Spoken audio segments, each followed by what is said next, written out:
meus queridos amigos, amiguinhos, né, do 6º ano de História, mais uma vez, professora Jaciara, mais uma vez aqui, para a gente dar continuidade sobre os nossos assuntos. Falar sobre quem? Crescente Fértil mais uma vez. Só que agora o que a gente vai falar? Dentro do Crescente Fértil, a gente vai falar do Egito, certo? A gente vai falar do Egito. Relembrando o que é Crescente Fértil. O Crescente Fértil, lembram dele? Lá na Mesopotâmia, eu falei para vocês que seria o Crescente Fértil. O Crescente Fértil, na realidade, é essa parte aqui, essa região mais escura, tá bom? E que ela recebe esse nome justamente por causa do formato, né? De lua crescente. Lembram lá sobre a Mesopotâmia? Ok. Só que agora a gente vai falar de quem? Desse rapazinho aqui, ó, do Egito, tá bom? Focou Mesopotâmia, a gente está precisando manter contato, né? A gente do 6º ano em História está precisando manter contato, até mesmo porque já foram atividades, né? E até agora eu não recebi ela de volta. Então vão lá no grupo do WhatsApp, repassem as atividades que eu estou esperando ela para a gente poder corrigir, para que possa haver uma avaliação, certo? Vocês sabem que não dá para ser feita uma avaliação agora, de forma escrita e objetiva, mas a gente vai avaliando conforme o desempenho de vocês nas atividades. Então eu espero que vocês estejam fazendo as atividades, que é muito importante. Repostem lá no grupo, né, do 6º ano, todas as disciplinas que eu estou trabalhando, História, desenho geométrico, matemática, tá bom? Repostem lá, porque eu estou esperando as atividades para a gente poder corrigir e avaliar vocês, tá bom? Voltando para cá sobre o Crescente Fértil, né, que era uma região do Oriente Médio, em forma de lua crescente, considerado o berço das primeiras civilizações, era rica em fontes de água. No caso, gente, do Egito, lá na Mesopotâmia, a gente viu que ela ficava entre 2 rios, não é isso? Isso, é o rio Tigres e o rio Eufrates, que a gente até falou sobre o tamanho do volume, né, do rio Eufrates, que era bem superior ao rio Tigres. No caso do Egito, a gente também vai trabalhar em torno de um rio, certo? Sobre as cheias do rio Nilo. Era muito importante as cheias naquela época, né? Eles viviam próximo a rios e eles viviam lá justamente para aproveitar não só a água, certo? Não só a água para beber, para caçar, certo? Para caçar peixe, né? Para pescar peixe, mas também essas águas, né? Durante as enchentes desses rios, o que acontecia com ela? Tá? Lembram lá da Mesopotâmia, dos rios Tigres e Eufrates? Então aqui no rio Nilo acontecia a mesma coisa. Quando o rio Nilo transbordava, ele também levava o quê? Uma fertilização, né? Que era o humo e o limo que saía daqui, certo? Então ele levava para as proximidades, ali fertilizava aquelas terras. Então daí a gente trabalhar essa civilização e trabalhar também a importância dos rios. Tem uma frase de Heródoto que ele diz que é muito interessante, né? Que o Nilo, que o Egito é a dádiva do Nilo. O que é isso? Certo? É porque sem o Nilo, o Egito jamais existiria. Né? O Egito, na verdade, é um presente do Nilo. Por quê? Porque se não existisse esse rio, era impossível vir daqui. Exatamente pelo fato de eles morarem no deserto, e aqui é uma região deserta, a gente está falando de um deserto, né? Da região do Saara. Então, aqui, certo, só se desenvolveram essas civilizações exatamente por causa desse rio.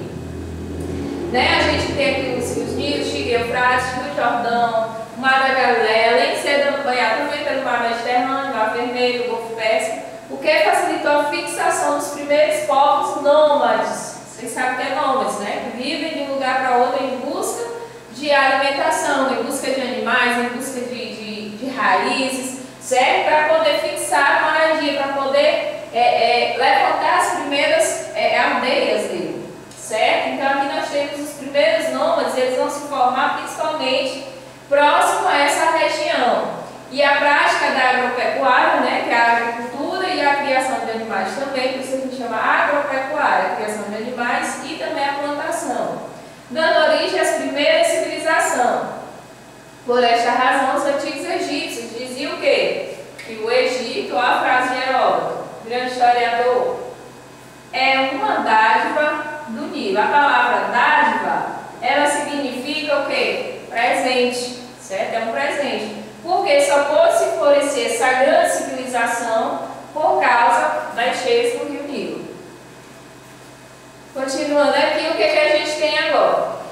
Gente, eu sei que eu falei do rio, né? Mas falar do Egito para vocês, falou do Egito, o que vem na cabeça de vocês? Múmias, o que mais? Aquelas múmias, né, que voltam da vida, lembra daqueles filmes?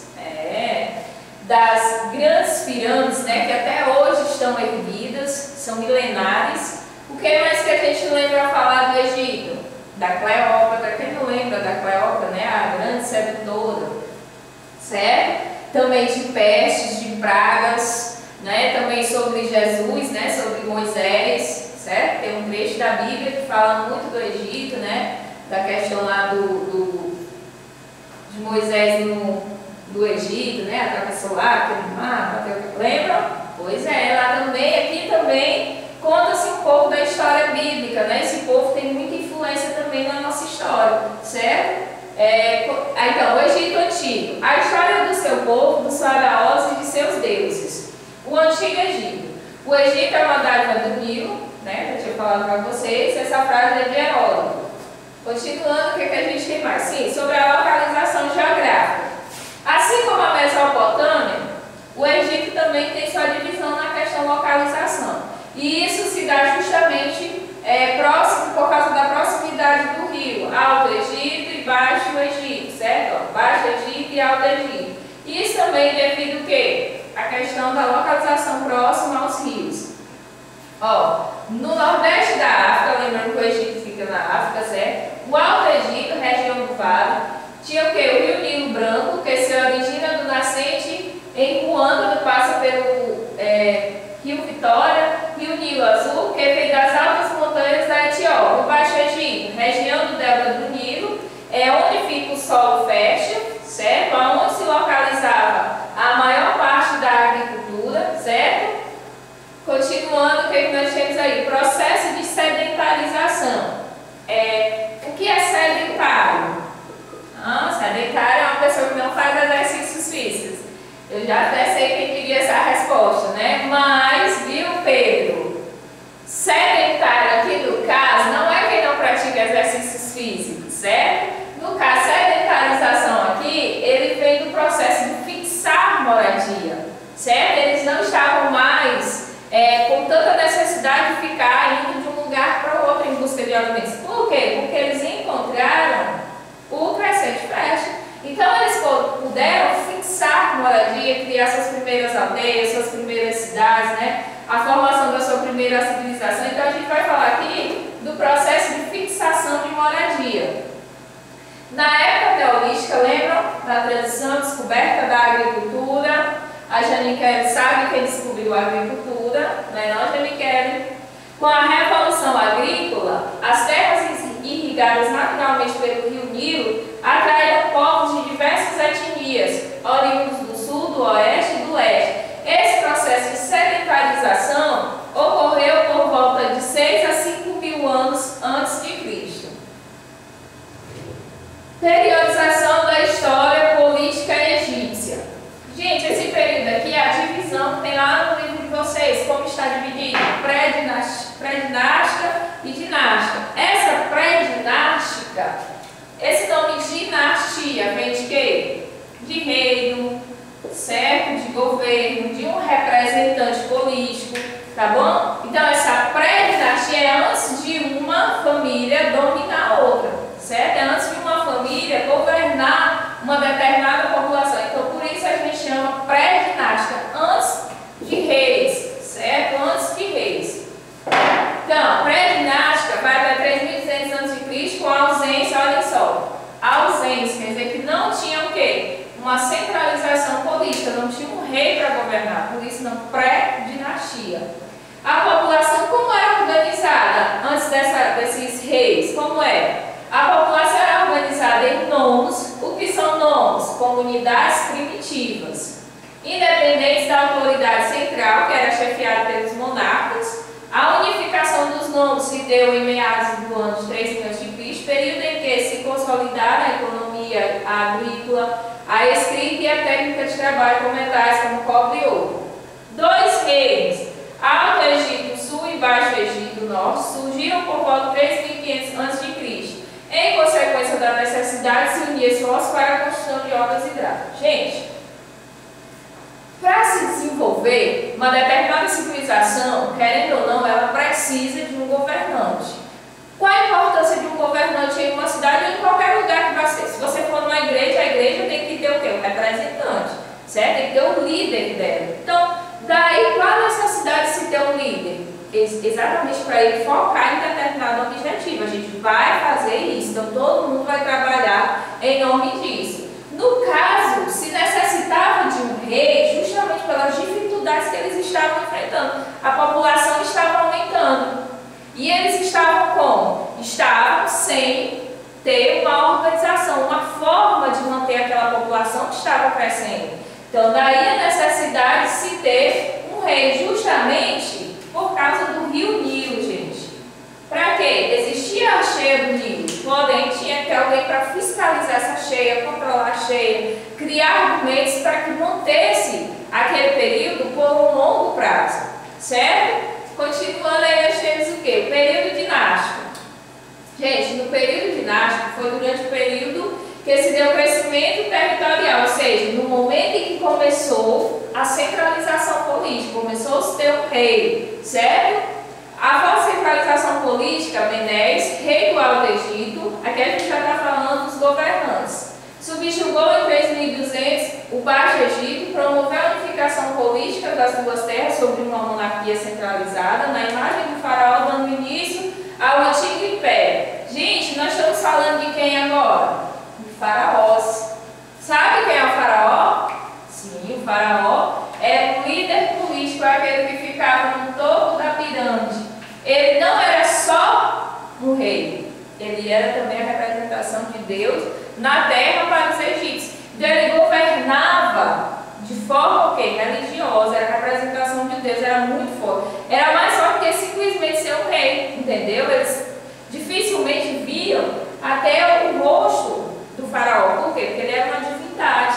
Alguém já viu o rosto de Deus? Não, né? O pessoal coloca Jesus Cristo na cruz, né? Tenta montar ali a imagem, tenta montar a imagem de Nossa Senhora, mas do Criador do universo, ninguém se atreve, né, a montar o rosto dele, justamente porque ele é a divindade maior. Então o faraó, muitas vezes, quando ele chegava a se apresentar em público, ele colocava máscaras, justamente porque ele era uma divindade religiosa, ninguém poderia estar ali vendo o rosto dele.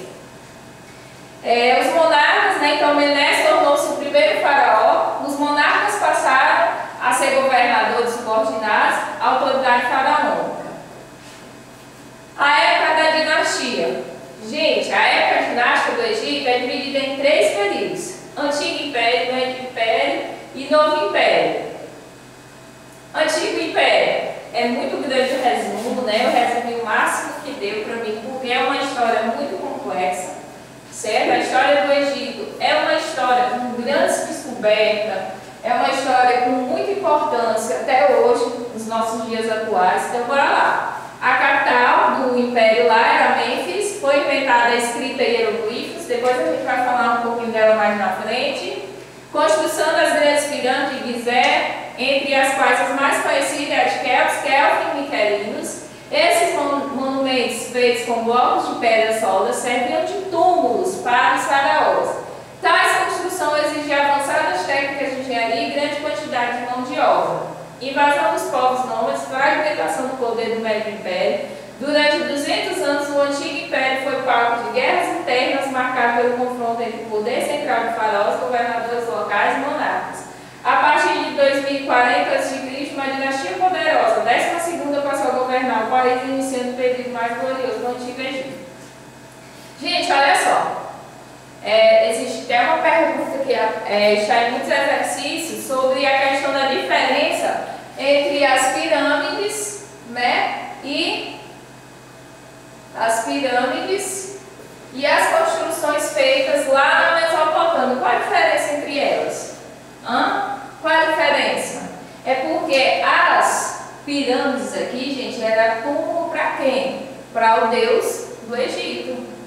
Então essas construções eram gloriosas, elas tinham que permanecer. Já já a gente vai ver a importância de como era feita cada pirâmide, justamente para a conservação do corpo, né? Para conservar aquele corpo período, certo? Então daí a importância dessas pirâmides serem muito bem feitas.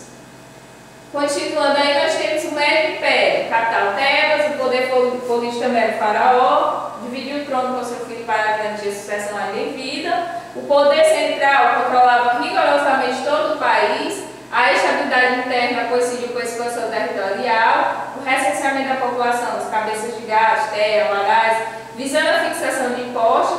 Nós tínhamos um dinamismo econômico, né? Então eles também praticavam o comércio, tá bom? Os Hicsos teve uma rebelião de camponeses e escravos e enfraqueceram a autoridade central no final do Império Médio, permitindo o Hicso, um povo de origem do Rio Nilo, conquistar todo o Egito. Os Hicsos conquistaram e controlaram o Egito até 1580, quando o chefe militar de Tebas derrotou e iniciou então um novo período histórico do Egito. O Antigo Egito, que se tornou conhecido como Novo Império. Quais foram as contribuições dos Hicsos? Fundição em bronze, uso de cavalos, carros de guerra e terra vertical. Olhem só, no livro de vocês tem um texto bem mais extenso, que eu botei os principais tópicos, certo? Então procurem estar lendo lá onde fala do Novo, do Médio, do Antigo Império, tá bom? O Novo Império. O Egito expulsou os Hicsos, a capital era Tebas, a dinastia ainda era governada por descendentes de militares, né? Não tínhamos mais aqueles faraós. Aumento do poder dos sacerdotes, prestígio social de militares e burocratas, houve o militarismo e o expansionismo, especialmente sob o reinado do faraó de Túnez e Ramsés, conquista da Síria e da Fenícia, fluxos de riquezas de escravos.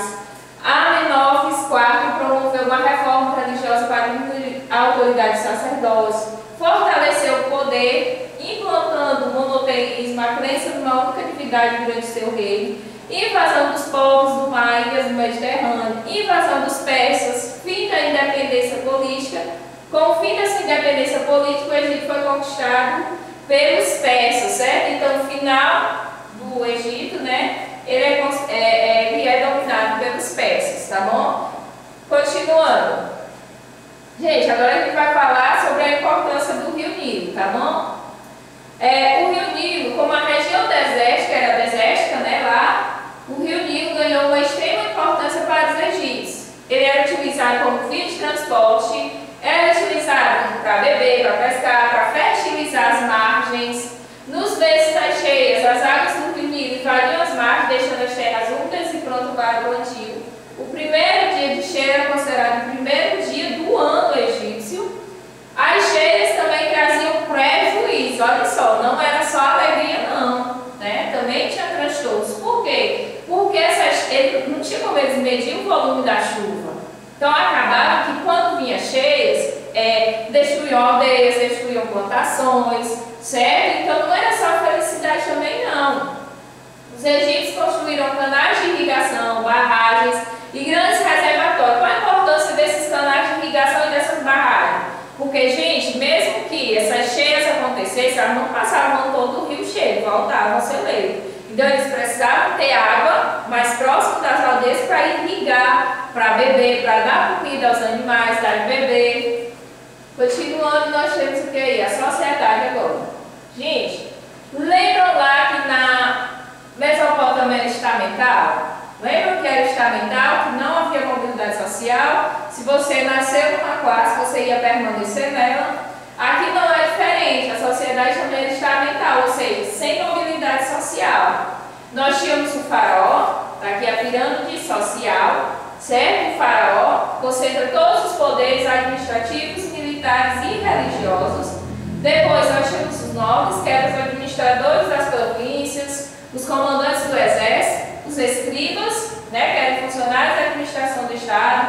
A função era cobrar impostos, fiscalizar e organizar leis. Aí mais abaixo, né, que ficava a base, nós tínhamos os artesãos, os felazes e os escravos. E esses escravos eram prisioneiros de guerras. Agora aqui falar um pouco sobre a monarquia egípcia, né, o governo. Como é o governo? Como é essa monarquia? A mesma coisa que você está falando de política, certo? É você falar da política no Egito. Era despótica, autoritária, teocrática, era centralizada no poder divino, ou seja, o faraó tinha um poder também religioso, tá bom? Nós tínhamos o que mais? Uma sociedade pirâmide que estava lá atrás. O faraó e a família dele fica no topo, né, governando tudo. Os sacerdotes e os nobres, os escribas, os comerciantes e os escravos. Agora a religião. Muito parecida também com a religião mesopotâmica. Eles eram o quê? Politeísta, né? Mas depois eles vão tentando montar um monoteísmo justamente por causa dos faraós, tá bom? A religião influenciou poderosamente os diversos setores da vida política, social e cultural do Egito. Dava-se mais atenção aos deuses e mortos que aos vivos. Enquanto os templos eram construídos de pedras duras e caras, as casas eram feitas de tijolo cru, extremamente frágeis e de pouca durabilidade. Gente, se eu tivesse uma aula de história dentro da sala, mesmo aqui com meus alunos todinhos, eu ia dizer para ele que essa ideologia até hoje não mudou. A gente sabe que até hoje templos são construídos, templos grandiosos, né? Eu não estou me referindo à religião de ninguém, eu estou dizendo que são templos grandiosos construídos, enquanto tem gente que nem casa para morar tem, certo? Templos são construídos aí. Então tá aqui, ó. Esse vídeo já vem de muito tempo. As pessoas têm uma visão muito grande assim com relação à religião. A religião muito importância, certo? Se eu tivesse em sala, a crítica ia ser muito mais poderosa, mas eu vou me controlar porque eu estou aqui na frente de uma câmera, certo? Então, olhem só. As pessoas passavam fome, gente. Para quê? Para construir grandes pirâmides. Pessoas eram escravizadas, morria muita gente soterradas por pedras para a construção dessas pirâmides. Eram pirâmides que uma pedra pesava 1 tonelada. Então precisaria de muito escravo para fazer aquelas enormes construções, certo? Então muita gente foi escravizada em nome de um deus, né? Em nome de um faraó. E isso era só o túmulo do faraó. E por que tanta importância? Por que tanta importância em criar um túmulo? Né? Hoje a gente não dá tanta importância, né, para a construção de um túmulo. Acho que não, né? A gente gasta o quê? 2.000, 3.000, pronto. Fez um túmulo ali, bota o morto lá e pronto. Não é isso? Mas por que lá no Egito se tinha uma necessidade de manter toda uma estrutura? Gente, eles acreditavam na vida após a morte. Eles acreditavam que isso aqui era só uma passagem e que eles morreriam, mas seriam julgados e retornariam.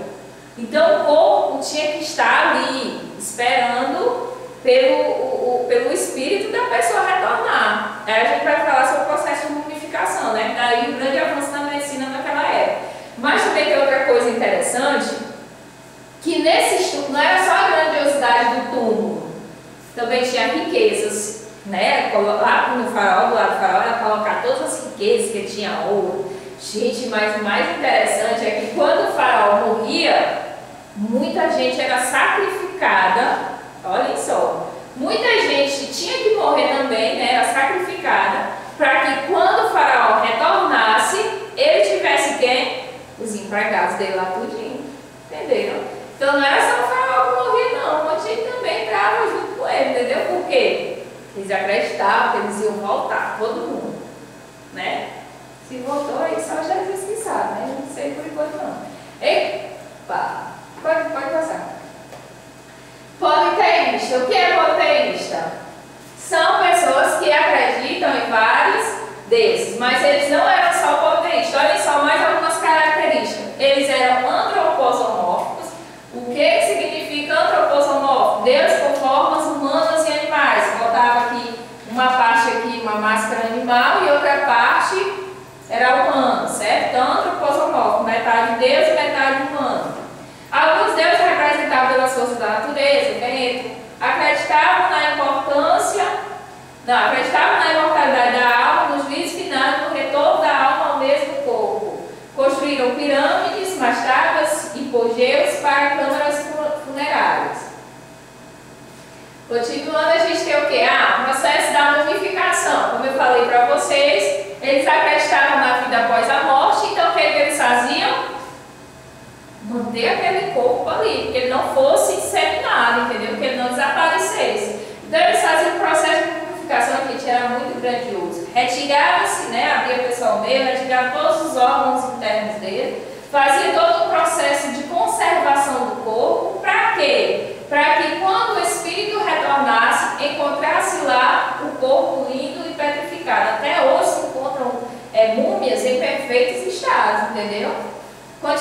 continuando. Sobre a mumificação. Houve um grande avanço na medicina por causa disso, né? Porque eles, a partir do momento que eles abriam o corpo humano, eles começavam também a estudar, né, os órgãos internos ali. Acreditavam na imortalidade, né? Porque eles retornariam. A preparação dos egípcios para a viagem para além começava cedo. Era essencial ter consigo a cópia do livro dos mortos, mas toda era uma preparação para morrer. Uma série de encantamentos que auxiliam o morto a chegar à segurança lá ao julgamento lá de Osíris. É um deus da mitologia egípcia, tá bom? Associado à vegetação e à vida do além. Era Osíris que julgava o morto ao pesar o coração. Olha só, imagine o faraó pesando o coração dele, um homem que escravizou não sei quantas mil pessoas. Por isso que não retornavam, né? Na balança lá da justiça, com a pena de Mate, a deusa da verdade, da justiça, da retidão e da ordem. O coração tinha que ter o mesmo peso que a pena. Ou a pena era muito pesada ou a pena, né? Quem sabe, né? Porém, continuando aí. A escrita hieroglifa. Do grego, escrita sagrada, símbolos egípcios, né? Eram símbolos também. Era denominado pictogramas, um complexo sistema de escrita. Existiu dos escribas uma simplificação, ela também era dividida, certo? Essa escrita também tinha uma divisão. Ela podia ser hierárquica e demótica. A hierárquica tinha a letra cursiva da união do hieroglifos, a demótica era para uso comum. Essa hierárquica era mais para uso das coisas lá do faraó. Essa demótica era mais para uso comunal, para o comércio, entre outras. Os escribas eram uma pequena parcela da população que sabia ler e escrever e possuía imenso prestígio perante a sociedade. Aqui nós temos uma imagem da escrita lá egípcia, hieroglifos. E o papiro, gente, que era o material que era feita essa escrita, né? Encontrado em pântanos, as margens do Rio Nilo, material utilizado para a produção de documentos escritos, também é utilizado em construção de casas e de embarcações. A cultura, que eu fiz um resumo, eu sei que no livro de vocês é muito grande as coisas literárias, então eu fiz um breve resumo. Quase a totalidade das obras da arte tinha função no contexto religioso e político, ou seja, tudo que eles faziam tinha uma função religiosa e política. A arquitetura destacava as pirâmides gigantescas, os embogeiros, as machadas. Nas esculturas, a lei da frontalidade, né, que era só aquela fronte. Se você lembrar agora e ouvir lá no livro de vocês vão ver que eles focavam mais nessa parte frontal, certo? Então, de frente, né, dividida em duas partes iguais, hierarquismo, que era texto de profissão, pinturas técnicas, no afresco, representação do cotidiano. As grandes obras literárias eram sempre feitas na ideologia religiosa. Ciências, caráter prático, pautado no cálculo, na previsão das cheias do Nilo. Destacavam-se algumas áreas como química, matemática, astronomia e medicina. Então, espero que tenha sido pouco tempo, né? Não tenha sido tão longo. Fica aqui as atividades da página 92 a 107. Lembrando que eu estou esperando os exercícios lá da Mesopotâmia. Dão os alunos aqui, a Janiquele, Miguel, Pedro, Lívia, Marino, Ítalo e a Emily. Façam as atividades que eu estou esperando lá no grupo. Uma boa tarde para vocês e até a próxima.